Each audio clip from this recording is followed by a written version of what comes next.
Hey, Kevin here again. No win this time. Well, limited win. Anyway, conversion rate optimization for your website. So when you look at what's going on your site, it's really important to break down the different stages. So if you have a landing page, people come and hit the landing page, and then they go into an opt-in for lead gen. It's pretty obvious where you need to look if you're not getting a lot of opt-ins.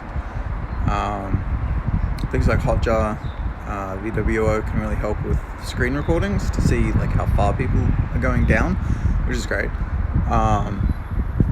Scroll maps can help with that as well. You can set those up using JavaScript and Google Analytics. But anyway, if you're on e-commerce and you're sending people straight to a product page, if the product page is set up well, this is fine. You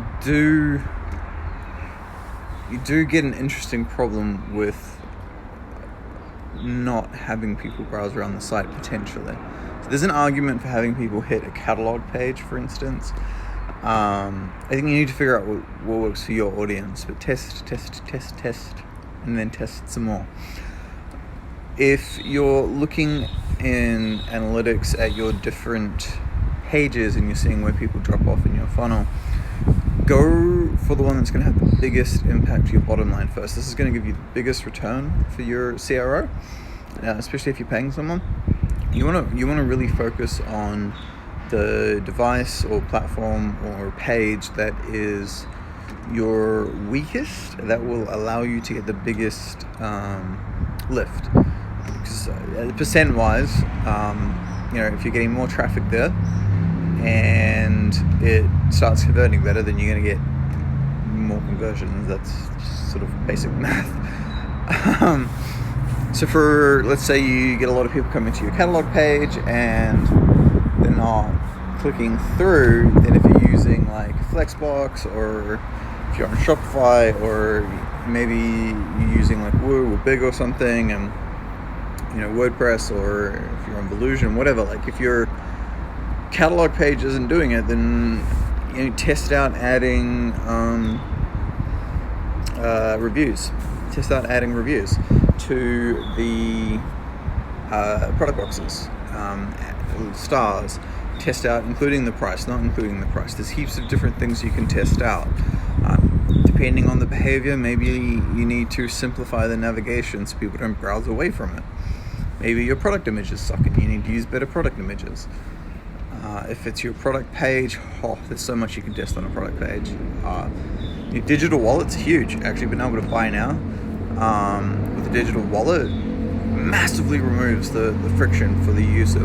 But it also massively removes the friction for the user, which means your AOV may drop, but that's not necessarily a bad thing if your follow-up sequences are awesome, because then you can do personalized recommendations and follow-up email, that sort of thing. Or if you have the ability to do post-purchase upsells, then you can seriously leverage that thank you page to deliver more value and show them more products that they want to purchase, so your AOV may not be impacted so much. Your cart pages are an interesting one. Depending on the device, they kind of still really matter, or they don't really matter. A lot of new Shopify themes use a drawer. It like comes out from the side of the screen. I personally really don't like those, but they do convert well. As a user, I don't like them, but that's me. It's got nothing to do with me. It's got to do with what works for your audience. So test it. Test that motherfucker.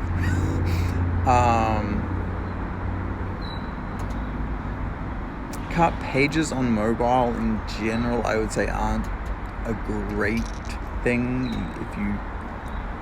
The drawer works really well on mobile, and I think the reason for that is a lot of cart pages, they're not mobile optimized. Like, you fit maybe one or two products on there.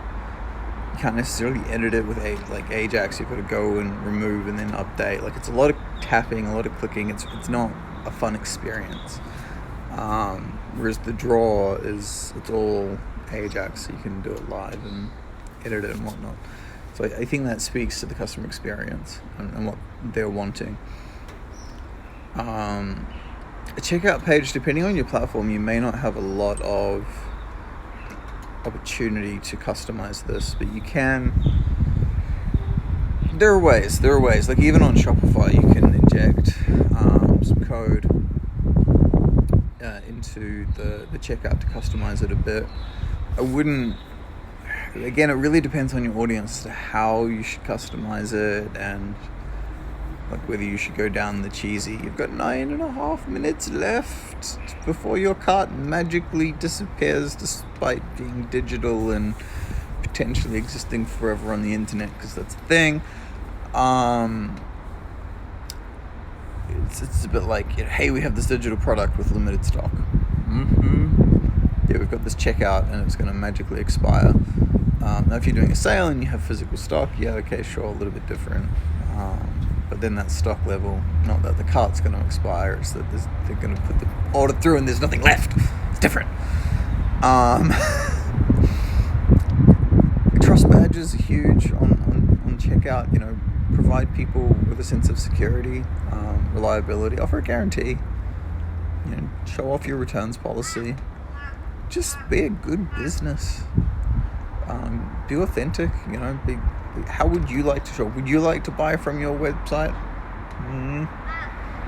If we found a similar website look and feel to yours in a different industry, would you buy from them if you needed their product?